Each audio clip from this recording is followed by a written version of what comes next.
Welcome to HSC online lecture initiative taken by Shet Vidya Mandir English High School and Junior College of Science and Commerce.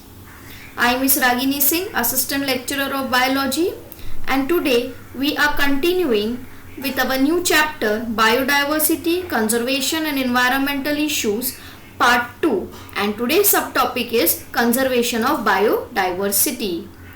So before I start, I request you all to be seated with your book, pen, pencil so that you can jot down the important points. Now let's do the quick revision that what we studied in the last module. I am going to show you all the few pictures. Tell me the name of this picture and the reason behind them getting extinct. This is dodo bird. Second picture, it represents Steller sea cow. And third picture, this is passenger's pigeon. And all these three animals have been extincted due to human activity and not the natural activity, that is due to over exploitation. Let's begin with the today's module. IUCN, it's a very important word. Please write down the full form, that is International Union for Conservation of Nature, abbreviated as IUCN. They have actually made a red list data in which they have classified the organism based on the extinct, threatened, least concern, extinct in the wild and near threatened. This is the information in the red list discovered by the IUCN. So let's understand that. Extinct is a designation applied to species in which the last individual has died or it is not recorded. Whereas when you talk about the extinct in the wild, that is EW, it's a category containing those species whose members survives only in captivity, that is only when they are placed in a proper habitat in a artificial way. Next is critically endangered, that is CR, a category containing those species that possesses an extremely high risk of extinction with a very few surviving members, approx 50 members. They are categorized as critically endangered. It's an example of the critically endangered species, that is Gorilla dialy. If we do not take care of these animals, they will soon become extinct. Next is endangered, that is EN, a designation applied to species that poses a very high risk of extinction as a result of rapid population decline of 50 to more than 70% over the previous years or 3 generations. They are considered under endangered species. Example, this panda, which is categorized under endangered. The population is also declining at a very speedy rate and we need to take care of them.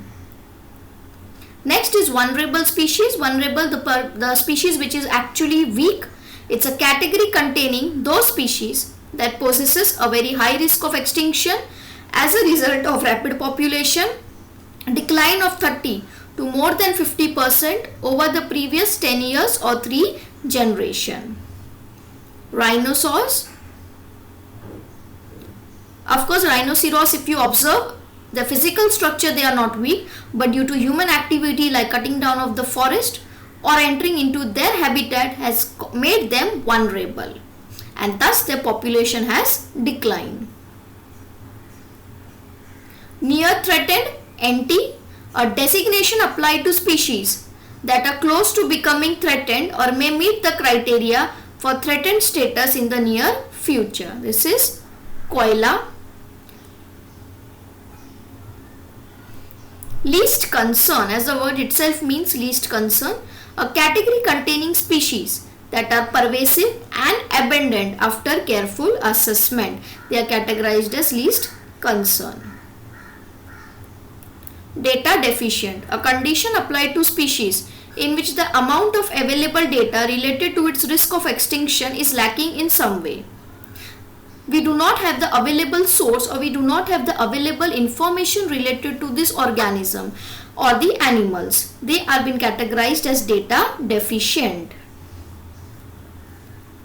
Not evaluated is a category used to include any of the nearly 1.9 million species described by scientists but not assessed by the IUCN. Of course, in today's ecosystem or biodiversity, you can say there are many insects, animals which are being still discovered and identified, but it is not been in the red list data because it is not been assessed by the IUCN. Thus, they have been put under the category of non-evaluated. And if you look at the count, there are almost 1.9 million species which is described by the scientists but not assessed by the IUCN. Let's see how to conserve the biodiversity. Biodiversity can be conserved with respect to narrow utilitarian resources, broadly utilitarian resources, ethical reasons, in situ and ex situ conservation. Let us study each and everything in detail. The very first is narrow utilitarian resources. In this, the human being is been exploiting the nature and utilizing its resources with respect to food, water, shelter and clothing. If you look at this picture, this is an example of artifacts in which the tusk of the elephant has been cut down to decorate it and to sell in the market. For this artifact, it's been assumed or it has been pretty sure that the entire elephant would have been killed.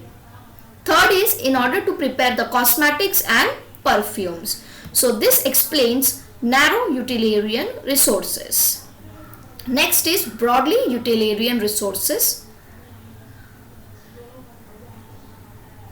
If you observe this jungle, this is an Amazon forest and the major part of this Amazon forest is located in the Brazil. But due to the selfishness of the human being, they have affected and impacted this forest on a large scale. Ethical issues. We have no right to destroy the diversity simply because we share the earth with them. All living beings have equal right to survive irrespective of their known or prospective economic use. Of course, nature is not inherited to us on a hereditary basis. It's just that we are tenant on this earth, and on this earth all the reserves are equally meant for everyone. In situ conservation. In situ conservation means you are conserving the animal in their own natural habitat. Example, Kanha National Park. The animals which have been survived or which have been actually preserved in their natural habitat, they grow to a full extent, and that is in situ conservation. Next, if you talk, there are 34 biodiversity hotspot conservation, out of which 3 is present in India, that is Western Ghats, Indo-Burma and finally Himalayan range. Now what is this hotspot? Hotspot is the place where it is rich in the diversity and you need to protect and preserve them.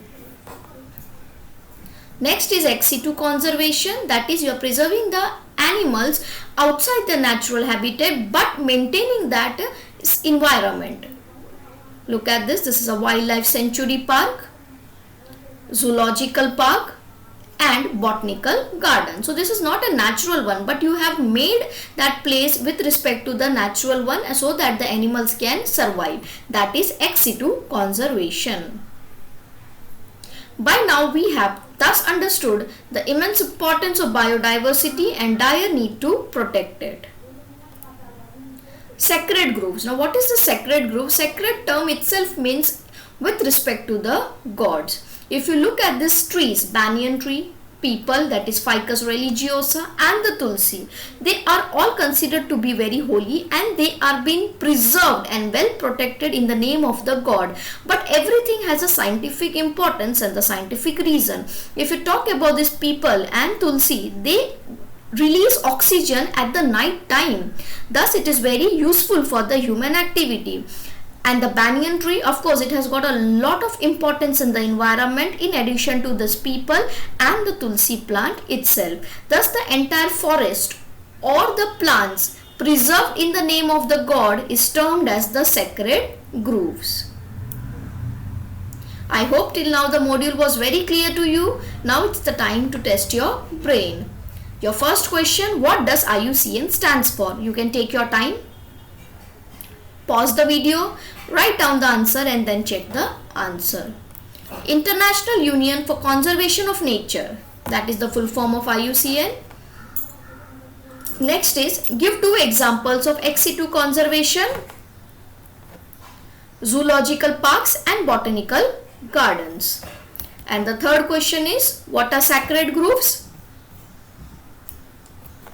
Plant protected in the name of the god is called as sacred groves. Take down the most interesting part of the module, and that is your assignment. This is the assignment. You need to kill 2 birds with 1 stone.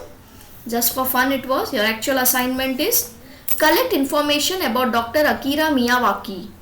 You are supposed to collect the information about this Dr. Akira Miyawaki, and second, you will collect the information about protected areas, biosphere reserves, national parks and wildlife sanctuaries. For this, you can refer your internet. You can access to the net and you can collect the information. I hope the module was very clear to you. Thank you for attending this module. We'll again come back with the next module of the same chapter. Thank you.